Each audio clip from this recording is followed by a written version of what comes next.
अतीक अहमद से लगातार दूसरे दिन भी पुलिस और एटीएस की टीम पूछताछ कर रही है, लेकिन पूछताछ के दौरान अतीक कभी कभी बौखला जा रहा है, भड़क जा रहा है, धमकी देने लग रहा है। तो सवाल यह है कि जो माफिया कभी सियासत को अपनी उंगली पर नचाया करता था, वो कभी साइलेंट तो कभी वायलेंट क्यों हो रहा है? डॉन का नया ठिकाना क्या होने वाला है? क्या वो नया ठिकाना होगा पागल खाना?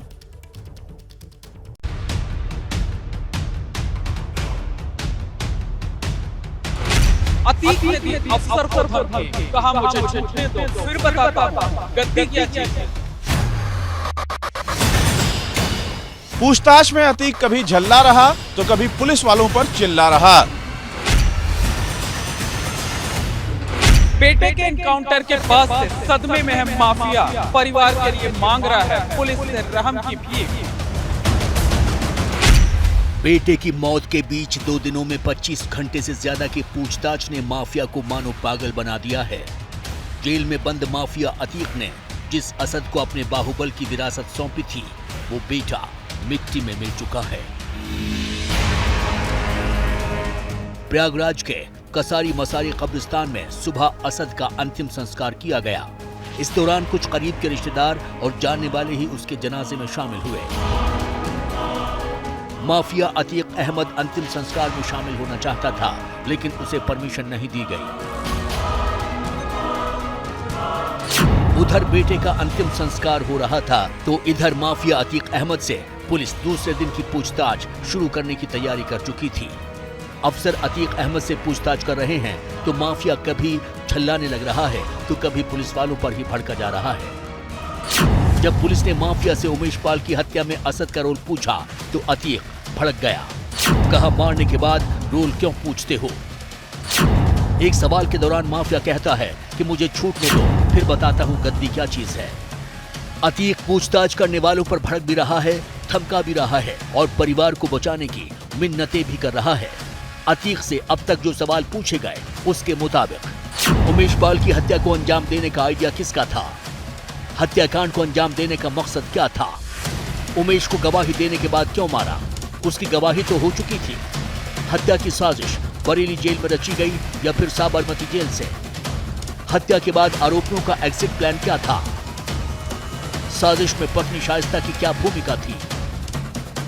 यूपी एटीएस ने भी अतीक से दूसरे दिन पूछताछ की।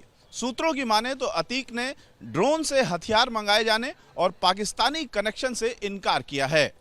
हथियार और जेल से वो कैसे राज चलाता था, इसकी जानकारी जरूर दी है। इस जानकारी के मिलने के बाद पुलिस की टीम अतीक के करीबियों के खिलाफ छापेमारी कर रही है। इससे पहले शुक्रवार को पूछताछ के दौरान अतीक की तबीयत बिगड़ गई, जिसके बाद रात के वक्त उसे चेकअप के लिए अस्पताल ले जाया गया था। ये वीडियो तभी का है। मीडिया वाले अतीक से सवाल पूछते रहे, लेकिन अतीक ने चुप्पी साध रखी थी।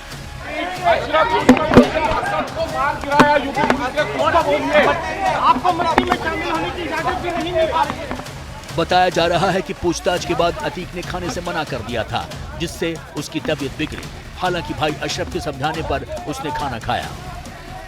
इससे पहले पूछताछ में अतीक बता चुका था कि उमेश पाल की हत्या दिन दहाड़े इसलिए करवाई गई ताकि अतीक गैंग का खौफ खत्म न हो जाए। अतीक ने पुलिस से कहा कि जिस तरह उमेश पाल हमारे खिलाफ बोल रहा था, उसका गलत मैसेज जा रहा था। हमने तय किया कि अगर उमेश को दिन दहाड़े नहीं मारा गया तो फिर हमारे नाम का खौफ खत्म हो जाएगा। उमेश को उसके घर के बाहर दोनों पुलिस वालों के साथ मारने की पूरी योजना मेरी थी।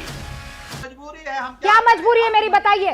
मैं अभी आपको बताती हूँ कि मैंने ओए होए होए होए नमकीन के चटकारे लेते हुए टकटकी मार के डिबेट शो को पॉज रिपीट कर कर के देख रहे हैं जोगिंदर जी। इनकी तरह आप भी देखें अपनी फेवरेट डिबेट्स को रिपीट कर और डाउनलोड कीजिए एबीपी लाइव ऐप अपने स्मार्ट टीवी पर।